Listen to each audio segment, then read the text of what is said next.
All right. Here we are on the Abstrakt podcast with Mr. Dan Tyre from Hubspot. With the changes going on in the world, we couldn't think of anybody better to have as our first guest than Mr. Hold Dan on a Tyre. second. Are you equating me with the global pandemic? That doesn't No, sound like no, a good, warm no. introduction for one of your podcast guests there, Greg. It's a perfect introduction because you were the first remote employee at HubSpot, and so any Ooh, words of you are advice, any wisdom will one be smart cookie. You see how he weaved that in right there? I threw him a curveball, and right there in the first 30 seconds, Greg's now, no. This is my podcast. Tyre, you answer the questions. I asked the question. That was awesome, my friend. That's why I have a career in sales, Dan, right? Overcoming those objections right All off the right, so bat. first of all, I'm a big Greg fan. You and I have known each other for how long? 4 years now, I think. Yeah, that's right. Yeah. And you were one of the powerhouses in the Phoenix entrepreneurial ecosystem, right? Smart, like thoughtful, like customer focused. And I've told you many times, I'm all in to help you because you have the right philosophy and attitude of helping other folks, which is what this podcast is all about, right? Absolutely. I love it. And thank you for setting the bar really high. I hope I don't miss that bar. You won't. So I appreciate that. So what we'll do, Dan, I want to get a quick introduction from you, sir, Yeah, kind of who you are, yeah. what you do every day, and then we'll kick off some of the topics of discussion today. Nice. All right. My name is Dan Tyre. I'm employee number 6 at HubSpot. Over the last 42 years, I have done 5 startups. I've been married for 30 years, 29 great ones and 1 mediocre one, which my beautiful wife, Amy, who you'll know, Amy is, she's the smart person in our relationship. She's kind. She's thoughtful. She's a yoga instructor. She's spiritual. She does a lot of podcasts as well. She's inspiring to me, right? I got 2 beautiful kids, Eli and Sally. And I'm an entrepreneurial junkie. I love scaling companies, right? My first startup, probably before you were born, went from $3 million to $1.5 billion back when $1 billion was real money. It was called Businessland. And in fact, I posted a blog article this week, and like a handful of people from Businessland, jumped on the blog article. They go, "Oh my gosh, Tyre, you're still alive." And I'm like, yeah. And they're like, "You're still yelling at people." I'm like, yeah. And they're like, Yeah. "Oh man, remember Businessland?" And I remember it very, very fondly because it was an unbelievably dynamic company that grew from zero to $1.4 billion in 9 years, right? And amazing. It had a tremendous impact on my my entrepreneur career. My second startup was an agency that I started in my dining room. I was founder and CEO, grew it to $30 million. 6 locations across North America, about 260 people, and was built on a technology called Lotus Notes. I don't know if your audience would know Lotus Notes. I know you did, but Probably my not. third startup went bankrupt. I was just talking about that earlier today, which was very, very hard. I couldn't sleep at night. It tore me up. But I didn't have a business plan and a contingency, so it taught me business planning, and it taught me humility, right? Because I'm a pretty I don't know, egocentric kind of guy, and when you have to put a company into receivership, you grow up really quick. My fourth startup got bought out by Microsoft. Oh my goodness! And the vice president of sales there was my good friend and the co-founder of HubSpot, Brian Halligan. And so when he started HubSpot, he called me. He's like, "What are you doing?" I'm like, "I'm president of a software company." He goes, "I need help." I'm like, "Yeah, well, what do you need?" He's like, "I want to hire you." I'm like, "No, I already got a job." He's like, "You can be the 4th employee at HubSpot." And I'm like, "What is HubSpot?" And he explained it to me. I'm like, "That's pretty cool, but no." And then 6 months later, he called me back again and said, "Okay, software is not quite where we need it to be. You're the greatest salesperson I've ever met. I want you to join." And so I joined working for Mark Roberge, who they had hired in the interim. Mark is the VP of Sales and the author of the Sales Acceleration Formula. I worked for Mark. I think he was 29 at the time. I think I was 47. And people kept saying, "Is that weird?" I'm like, no.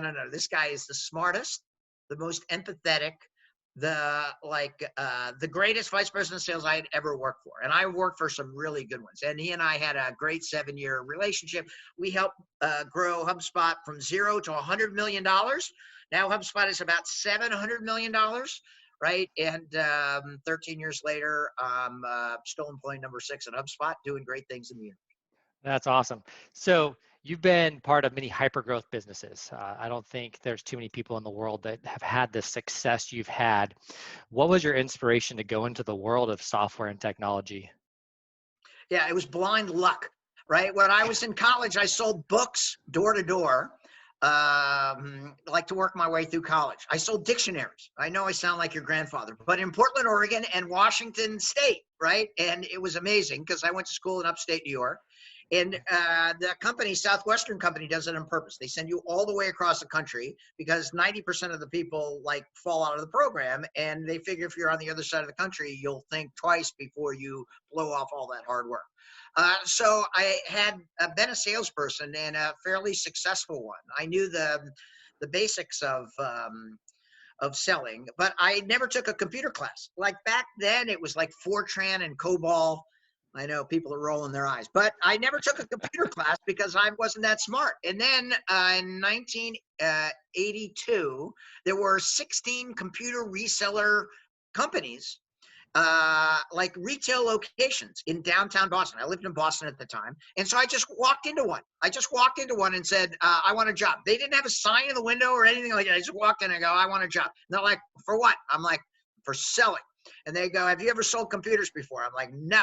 And I'm like, all right, well, I think I can do it. And this guy, Roger Lung, gave me a shot. Within 90 days, I was their number one salesperson. I sold Apple IIe's, right? Which like are ancient. If you have one, don't sell it. It's got to be worth like tens of thousands of dollars. And then 1983, the IBM PC came out. And then industry that did not exist grew to $1 trillion industry, and lots and twists and turns. Amazing business model where when we started, the way you sold IBM PC is you put a shingle out in front of your retail store saying, we have IBM PCs in stock, right? And then people would come in and they'd give you $6,000 as a deposit, and you'd wait till the boxes came in the back, and then you'd call them up and deliver. And it was amazing because, like, you know how you got Google Sheets and you like use spreadsheets all the time. You're like, no one had ever seen a spreadsheet before, right? I could make an accountant cry when I would like have a list of like 50 numbers and I would change something from 100 to 1,000, right? Literally people would cry. They're like, oh my goodness, this is the greatest thing ever. And it was all luck. The guy gave me a job. And then Roger, he comes to me a year later. He goes, I'm leaving. I'm like, where are you going? He goes, I'm going to a startup. I'm like, what's a startup? He goes, it's a young company that's going to grow quickly. I'm like, all right, knock yourself out. He goes, no. I want to bring you with me. And I'm like, I already got a job because I'll pay you $1,500 more a year. I'm like, yeah, I'm a startup guy. Let's go. So I jumped to this company, Businessland, in I think it was 1983. And I became a top salesperson, then a sales manager, then a general manager, then an area director, and worked in LA and San Francisco and Texas and Boston. And my last gig was in New York City. So I was the number one IBM PC customer in New York City. So I worked closely with IBM. It was awesome, super fun. And I got addicted to this hyper growth. And I realized all the way back then, we didn't call it culture. But I realized that like creating an environment that everybody could have fun with, that everybody was working together as a team, where we like rid ourselves of the whiners and complainers, was the key to scaling business. Because when you're doing hyper growth, right, you don't have time for Debbie Downer. You don't have time for people to say you can't do that. You got time to focus on the prize, focus on your customer, focus on each other, right, and do great things in the universe. And guess what? In 2020, that still applies. Love it. So I would say I probably have some things to learn from you from a sales perspective. You have a couple of years more experience than I do. And it's funny, one of the best SDRs I've ever known, she was selling door-to-door internet. And I asked her, I said, why do you feel like that was so, it helped you transition to inside sales? She said, because I got used to people slamming the door in my face. And it's so much easier to get told no over the phone, which so many people are kind of afraid of when they're getting into sales. It's amazing. I frequently say that everything changed in 2007. My HubSpot experience was a seminal turning point in my sales career. In the old days, there was classic Tommy Hopkins. He wrote a book called The Art of Selling, or The Art of Sales, and it was the Bible, right? And back then, the salesperson was the center of the universe. And so the salesperson would tell you about the product. They would qualify you, right? They would give you a product demo. They would answer the objections, and they would bring you into the closing sequence. And that's how I learned how to sell books. And this is kind of interesting. I was a great bookseller. I had hair about the length that it is now, right? I was like 17 years old. I dressed in shorts and a t-shirt, and I carried my sales bag. I had 2 dictionaries in there, and I went everywhere. And I told everybody, I'm the book guy. I'm like, you don't shoot them around here, do you? And everybody was like, that's pretty fun. And then I would make the ladies come out on the steps, and they would bring their kids with them. And it was amazing, right? I'm like, I don't want to come into your house. Like, that's a little bit too personal. Just come on out here, unless it's raining, right? And I would show them the books, and they were 2 dictionaries, like a junior one and an advanced one.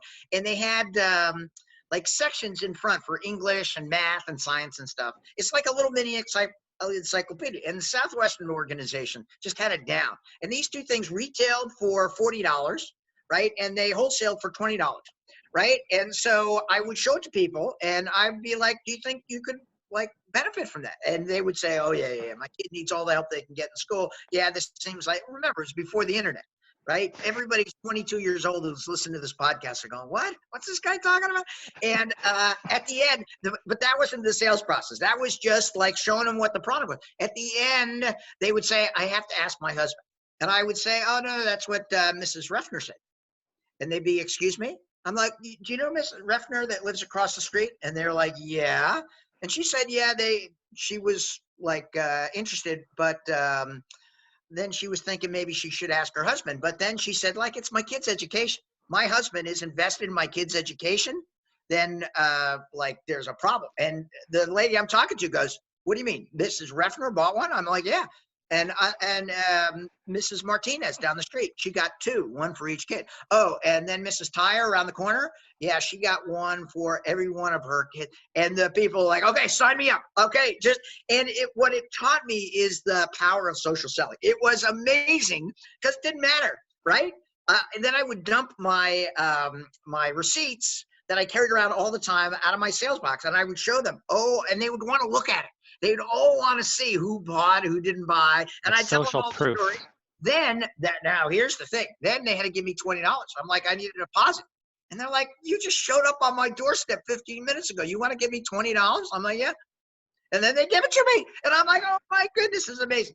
So what a trip down memory lane. I don't know if this is applicable to your podcast, folks, but that was super fun.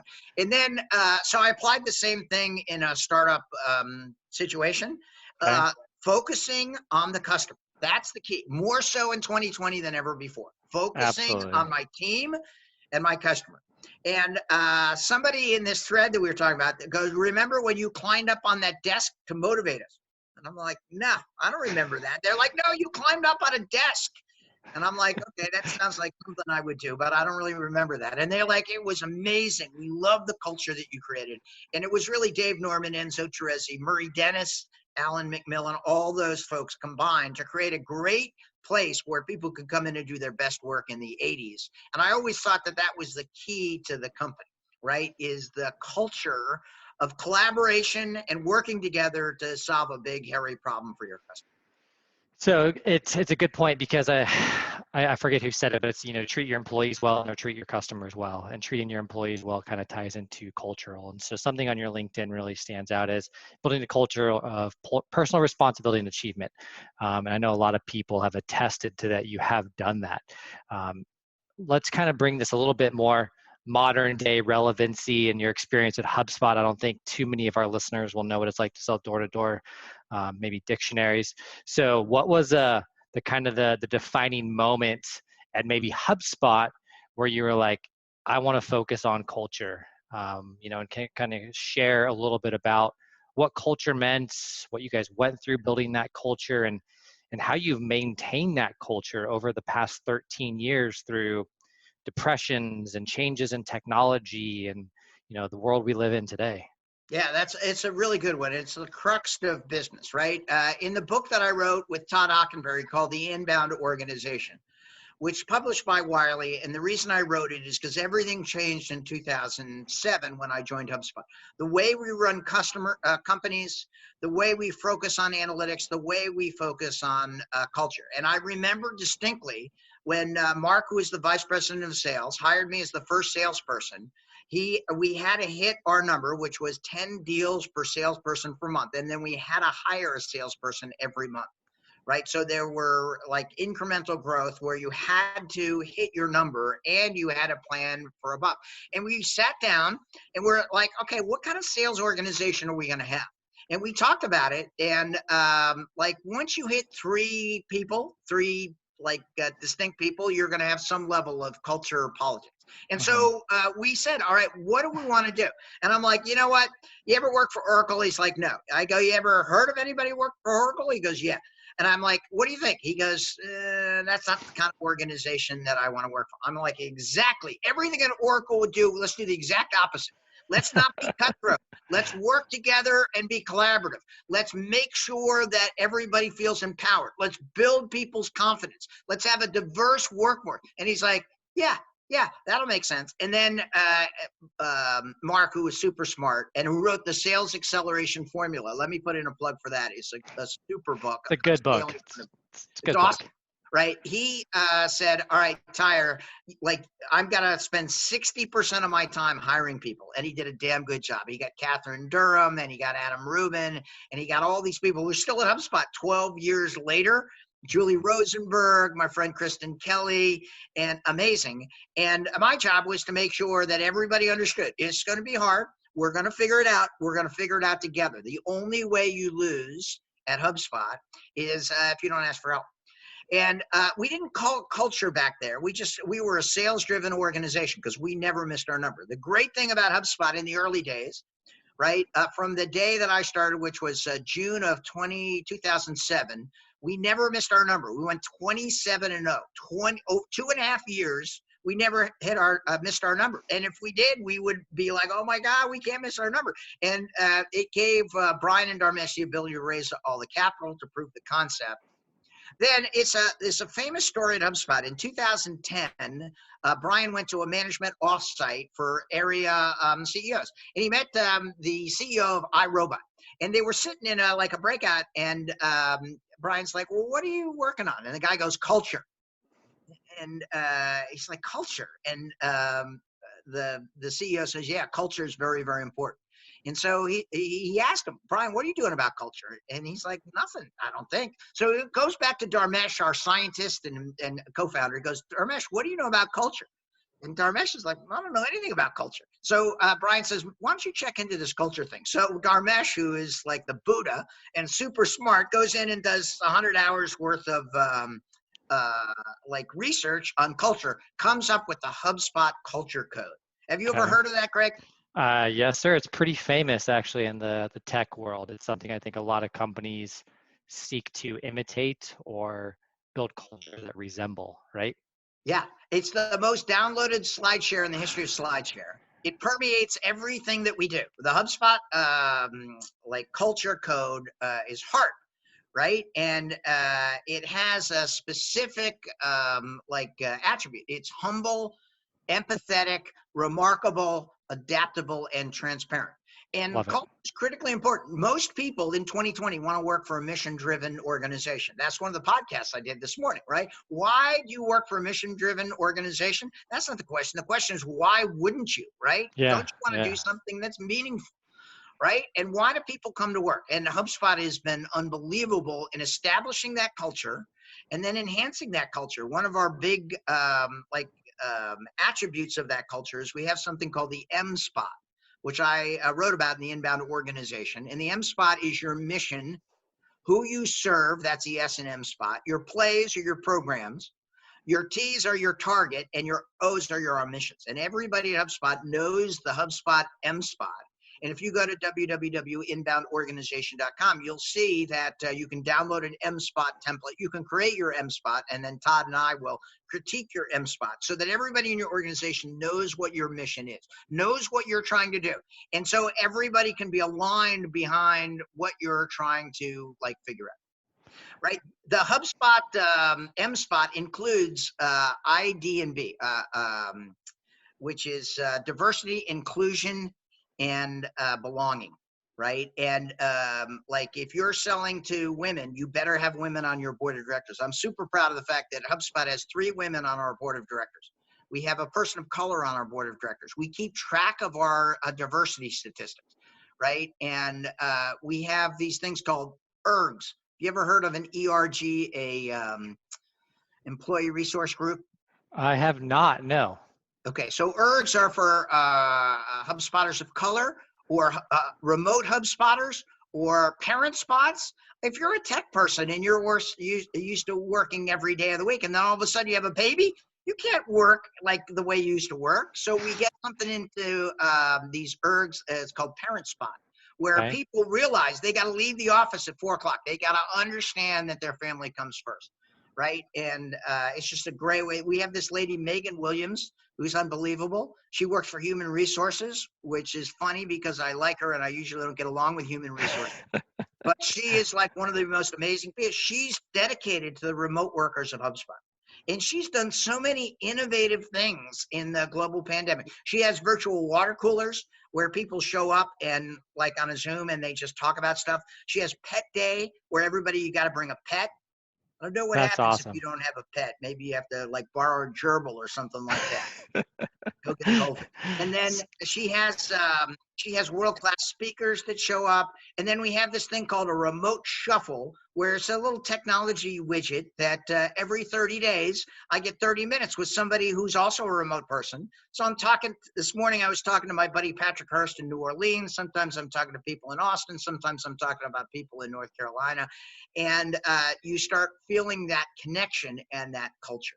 And that's That critically is important. awesome. That I is know. awesome. So those are some key takeaways. I think anybody that is kind of trying to figure out how to navigate this whole remote work from home situation. I know Atlassian just came out last week and said all their employees permanent work from home. And so these are definitely things people can take away. Yeah. I'm expecting my first son in like 6 days. And so I'll be a new parent trying to navigate kind of the startup life. And so I think I should definitely put some emphasis on figuring out how to make sure we have a It's going culture to be here at hard. HubSpot. It's going to be hard because I know you're a hard charging businessman. Guess what? Your son or daughter comes first, right? I never thought I would say that. When I was 22, I'm like looking at these people with families going, oh, you guys are weak, right? And then after having 2 kids, which my beautiful wife, Amy, did most of the caretaking for, I'm like, no, wait a second, right? It's better off for the world for Greg to spend time with his beautiful wife, with his family, right? Many times at HubSpot, I've seen people who are totally dedicated, totally into the HubSpot mission, and they're burnt out. Katie Burke, our chief people officer, who I don't know, she understands my brain more than I do, which is saying something. And she's like, no, you're getting burned out in pandemic. She's saying to everybody, you got to take time off. And she said, if you see another HubSpotter who's burnt out, you send him home. Not on a Friday afternoon at 4 o'clock. That's dopey. Send them home at 11 o'clock on Thursday. Have them go in, kiss their wife or husband, take the kid and say, honey, you got the rest of the afternoon off. Oh, the first time that happened, the guy was in tears. He's like, what? I got all this stuff to do. I go, I don't care. Go home, right? He went home at 11 o'clock. His wife was exhausted, of course.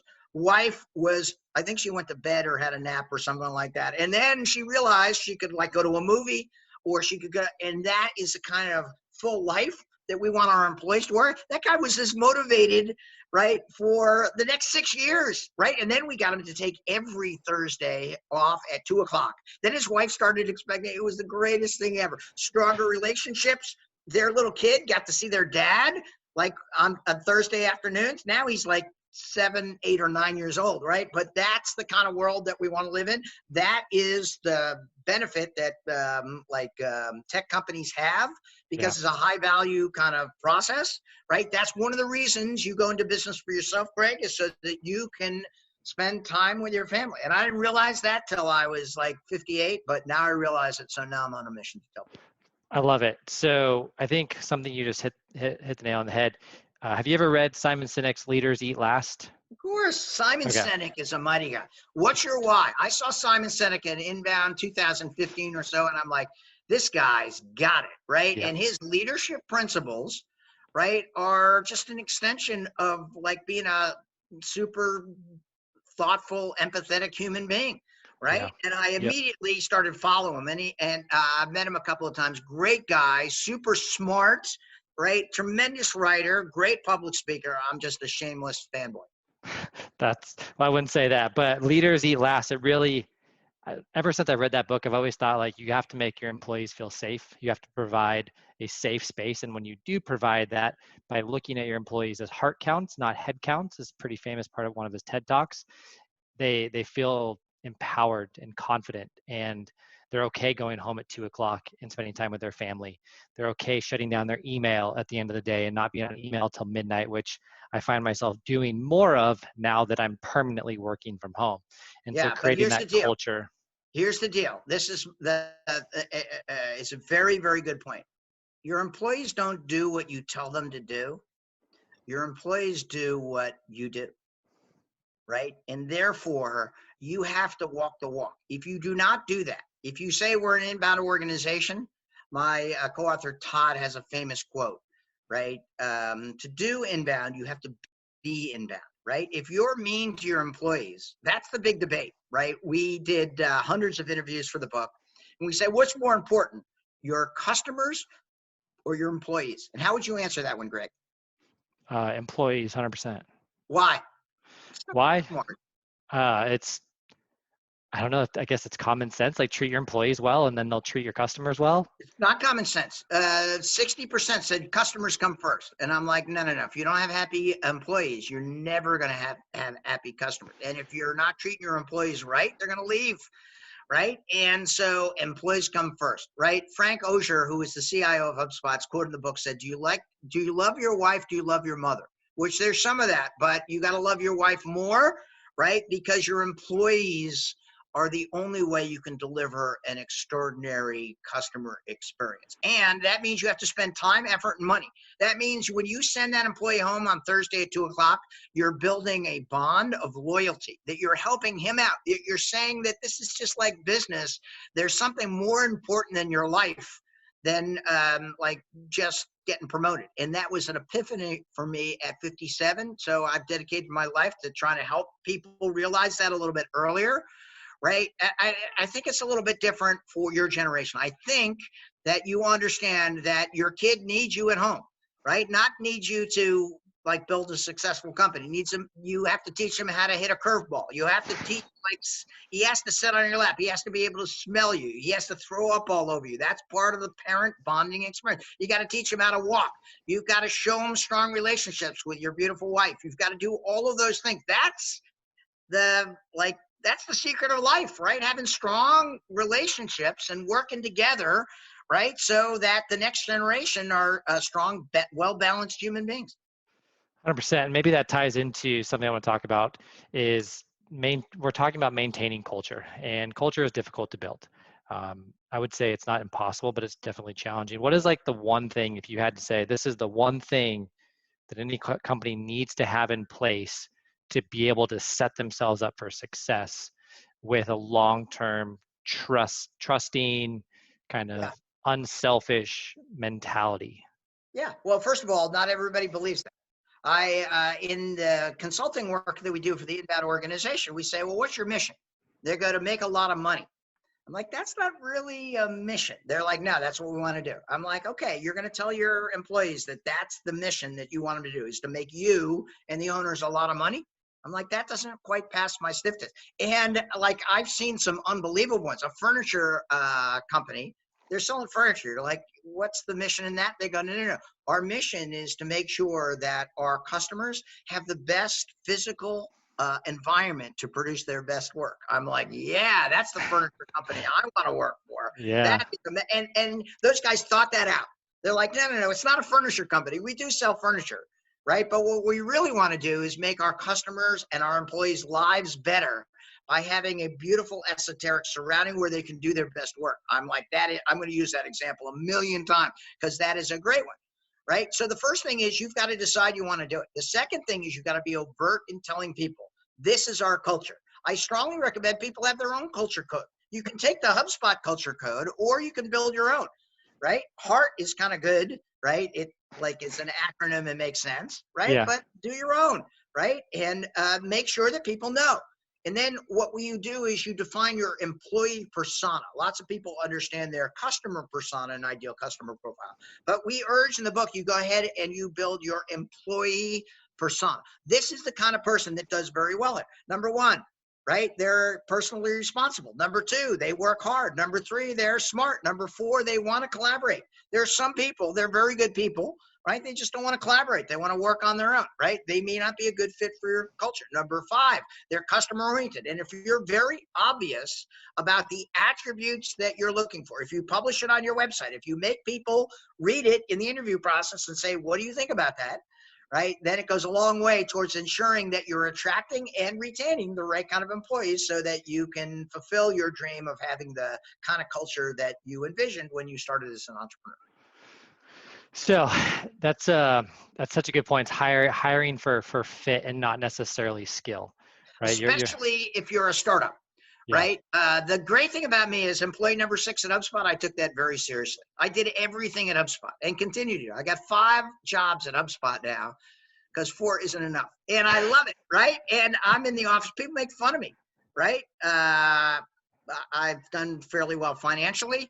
But I am in the office at 7 o'clock every day when I'm in Cambridge. And I watch the people come in and they look at me like I'm like a Neanderthal. They're like, you're an alien. What are you doing here at 7 o'clock in the morning? I'm like, that's the way I roll, right? We started this company as an entrepreneurial company. We may have 4,000 employees now. Still the same to me, right? I got one speed, always on. I'm always 10, right? That's a blessing and it's a curse if you're my wife. That's the one thing in global pandemic. Like, can you imagine spending 7 by 24 with this Dan Tyre energy? Right? I don't think I could, Dan. Yeah, it gets annoying. I don't think I could. My wife made me move to a tent in the backyard. She's like, oh my God. And my daughter, my 22-year-old daughter, is like, Dad, she gives me this finger. She goes, Dad, not today, whenever I see her in the kitchen. Good news is she's in Boston, so I don't see her in the kitchen that often. But that's awesome. Like understanding and making sure you're explicit with the expectation of this is what we want to do, right, is an important part of scaling that culture. And your early employees, like they do have to have some functional knowledge, but they have to understand that growing a company is hard. In the old days, like starting a company was hard. No one started a company. When I started my second company, I raised $400,000. And $250,000 of it went to Microsoft and Dell so I could set up email for my employees. Email, right? And then my buddy Matt Sherman, Matt with 1 T, just started a company and in Arizona. I'm like, Matt, how much did it cost you to start your company? He goes, $50. The state of Arizona really rips you off. I'm like, Matt, $50? And he's got all of the free stuff and he is scaling like crazy. I'm a huge madman. He's a great writer. Right. And now it's not starting a company, it's scaling a company. What's the key to scaling a company? Get the right people. How do you get the right people? You say, this is the kind of company that I want to start. I've always told people that I don't care what HubSpot sells, could sell orange lawnmowers. But if we had the same kind of like feeling in our heart, the same way of helping folks, the same way of figuring out smart data, driven analytics of how to provide good customer satisfaction, we get the same result. Yeah, absolutely. So that brings us to the last couple of topics I want to talk about real quick, Dan. And so I think one of the things that has been interesting is my previous company, I had a team and we had a remote work from home policy, and the ability to work remote was always something that was kind of like, hey, you've earned that right. You've hit your number. You've proven your ability to do X, Y, Z. Now it's everybody's remote. And so do you feel like that with this change, sales reps are even more successful in a remote environment, or do you feel like maybe we've lost some productivity? What's been your experience? Ooh, great question. It actually depends on the salesperson, right? Not everybody's going to make the leap because it's different, right? Lots of people were employed because they had funny jokes or they looked nice or they made good coffee in the office. That's not the way it works anymore. Right? HubSpot has the data and statistics for many of our divisions, right? People remote outperform people in the office. And you're like, how could that be? Wait a second. And it's easy. right? Being the first remote employee at HubSpot, I always had a competitive advantage because I was up at 5:30 in the morning selling to the East Coast, could go all the way till like 6 o'clock at night selling into Hawaii. No one else could do that, Yep. right? And like today, remote salespeople outperform people who are associated with an office environment by 13%. Why? Because it was what you said. First of all, we hire the right people and they are super motivated to succeed.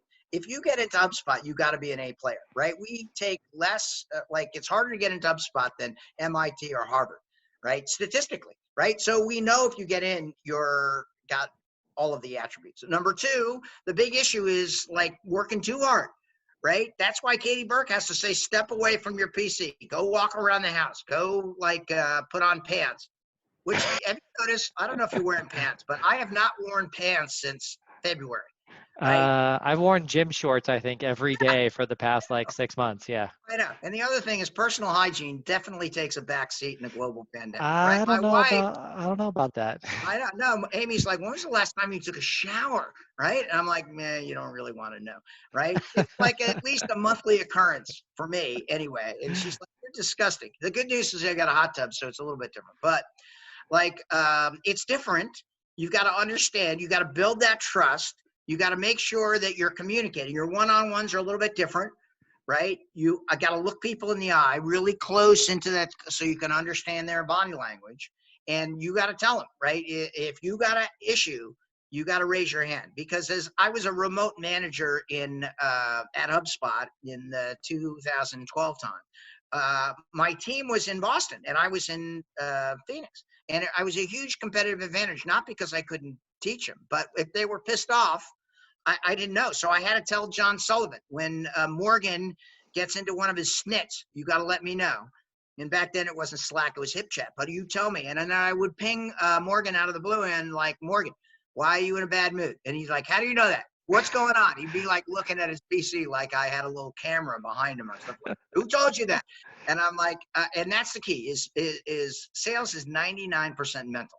And Yeah. if people feel, the reason culture is so important in a sales team, if people feel like they're supportive, they feel like their manager has their back. I have a great manager in my mentor program, Mintis Hankerson, and she's never missed her number, right? And she's been in the position for 7 months. And she's like, Dan, the key is to build trust and make sure that your salespeople know you always have their back. And I'm like, that's such a beautiful thing. She's an amazing, super smart, like thoughtful, empathetic sales manager in the small business division in North America, HubSpot. She and I write blog articles together. And she's like, no, that's the key. You got to win their hearts and minds. And if you do that, and if they know you have them, they'll do anything for you. Right. And like her recent performance definitely approves. Yeah, be a servant leader, right? You work for your team, they don't work for you, and that's amazing what happens when you take and then really embody that mindset. Yeah, that's David Cancel from Drift, the CEO of Drift, who's a buddy of mine and worked at HubSpot. Really did a great job of getting the technology for us. And now he's always been an outspoken leader of servant leadership, which I had never heard of that concept before, David. And he's written extensively about it. It's completely consistent with my philosophy. And the reason we're doing this podcast, the reason you're doing it is you want to help people. Right. Yep. And the reason I'm willing to help Greg Refner is because you're willing to help other people. And there are lots of good people out there. Right. And you got this idea for a cool company, and anything I can do to help, I'm all in. I appreciate it. Well, with that, sir, let's wrap it up with any final thoughts. I'd love to get kind of maybe the 2 or 3 takeaways, Dan, that you would like our listeners to walk away from in terms of really what they can do to maintain that culture in a remote environment where the rules have kind of changed a little bit. What are those top 3 things that people can take action on today to make sure that we all persevere and come out of this stronger? Yeah, so a couple of things. Make sure you increase the frequency of connection, right? Make sure you got Slack or a way that I can, or a text so I can make sure that you and I are on the same page all the time. Every business is a people business. Like people say, no, that's not the way it works. This is a relationship business. I'm like, oh, who are you kidding? Every business is a relationship business. So you and I have to build trust. And all my one-on-ones, I cycle in, I'm like, Greg, how are you doing?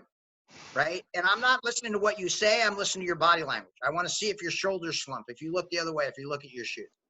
And then if I don't think you're having a good day, I'm like, looks like the big dog ate you today, right? Let's move this to another time when we can have a substantive or what's wrong, right? Yeah. Because I want you to know I deeply care and understand about what you're like talking about, right? Then I always remind people 4 times a year, do we have high trust? And that's a very interesting question because in any relationship, professional or personal, if you don't have trust, you don't have anything. And I've written for Inc. magazine and a variety of different blog articles that trust is the key to this relationship. So I go, what happens if I lose your trust? And their eyes get big. I'm like Dan Tyre. You don't want to tell Dan Tyre. I go, say it. They say what? I go, say, Dan, you've lost my trust. And they're like, It's a now? hard You want thing me to to say it say. now? I'm like, yeah, say it now. Right? Which is kind of my thing, pretty direct. And they're like, Dan, you lost my trust. I'm like, see, you said it once. Next time it happens, right? It happens periodically, right? I could do something not on purpose, but if we lose trust, I need to know that. And you need to articulate it because trust is everything. And then I make them prepare for our one-on-ones. I'm like, you send me the 3 things you want to talk about, right? And then we always start with the 3 things they had last week. And then we go through their 3 things. And like, that's the way I roll, the law of 3. I can't think of more than 3 things at once. I make one-on-one people do all the notes. We have continuity between one and the next. And I'm like, okay, here's the thing. I'm in your corner, right? The magic words. I need help. The only way you lose at HubSpot or any of our portfolio companies, if you need help, you don't ask for it, right? That's hard. And then we'll work together. We'll have a boatload of fun, right? If you're an introvert, I won't yell at you. Right, I'm a big believer in management, in personality style. Right, lots of Well, I'm an introverts. introvert, and you've been yelling at me for the past 44 minutes, Dan. I know that's got to be annoying. Yes. We wouldn't be having this conversation at this decibel level, right? You asked for the big energy in the briefing meeting. I Else did. I You don't even mean, have to bring it. Dan just brings the big energy, and I no. just. I can tone it way down if you want the college professor Dan. No, that's boring, Dan. I don't want that, Dan. Lots of spaces, multi-syllable words. I I ask all don't. my public presentations, do you want me to the college lecturer? They're like, no, I want that crazy man who yells at us and says dopey things. Well, with that, we appreciate your time, sir. And I really am thankful that you were willing to share some of your experiences and some of your best practices and kind of some lessons learned along the way. And hopefully our listeners can take some actions out of this. Awesome. That was great. So, Great. Congratulations on the podcast. Good luck with the new company. And I'm all in. Anything I can do to help you, let me know. cool. Thank you, sir.